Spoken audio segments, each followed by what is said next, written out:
For my next book talk, I would love to share with you Melissa by Alex Gino. This book is aimed at children in grades 4 to 6 and tells the story of a 4th grader named George who knows herself to be a girl even though she is seen as a boy by everyone in her life, even her mom, her brother, and her best friend Kelly. George has a secret name for herself, Melissa. And what she wants more than anything is for people to recognize that she really is a girl.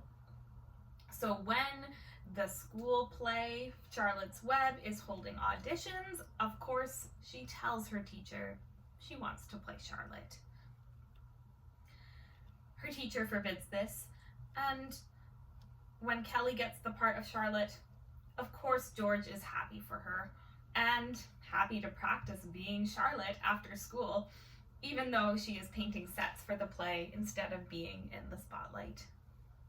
Meanwhile, George is trying to hold back from taking the bait from bullies, trying to get a little of her busy mom's attention and to be her own person under the shadow of her older brother. Will she get to prove to her mom that she really is a girl? Can Kelly help her pull off a theatrical plan that will give her the recognition she has always dreamed of? Melissa opens a window into what it's like to be a trans kid, what it's like to be any kid who wants to be heard and understood by the people they love, and how small actions can make a big difference.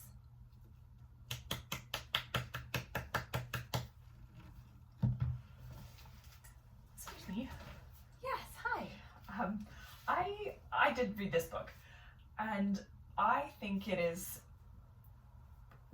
completely inappropriate actually to be promoting it to children. Frankly, I'm shocked. I really thought the library was a place for learning. Oh, I think so too. Can you tell me more about your concerns? Well, for example, there's character Scott at one point references dirty magazines. Dirty magazines. Children don't know what those are, and they're going to be asking questions. In fact, I think this whole book will have kids asking questions and just getting more and more confused. Tell me more. I feel like this book is telling children to change who they are. I don't want my daughter to come home to me and say that she's a boy now because it's trendy and her friends are telling her that she should be. Kids are so confused these days because they don't know who they are yet. They're still growing. It's so hard to be a woman in this world, and honestly, I wonder if girls are choosing to be boys to avoid the difficulties that we face. I want to be a good mother.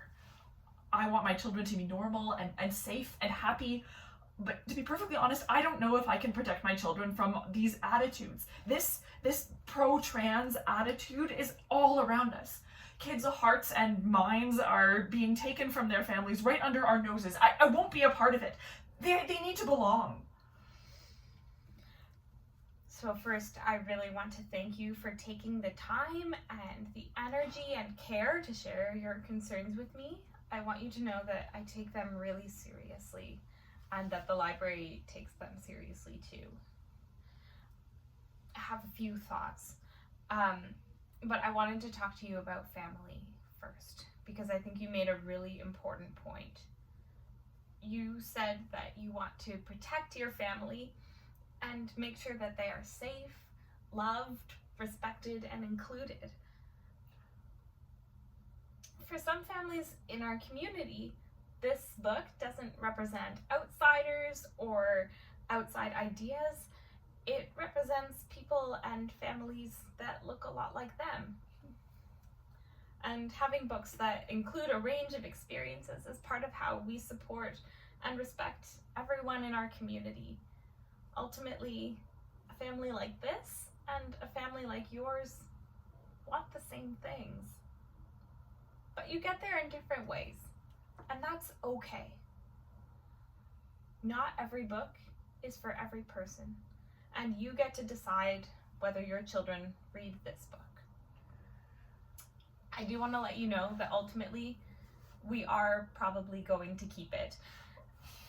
We pretty much always do. And it's because we want to give people the freedom to decide for themselves what materials they engage with and how. We don't want to tell people what to think or how to think, or whether they should only read things that they agree with. Our goal at the library is to provide access to a collection with a full range of viewpoints and expressions.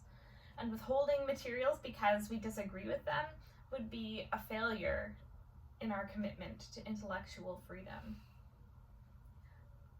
And this is not a fringe book.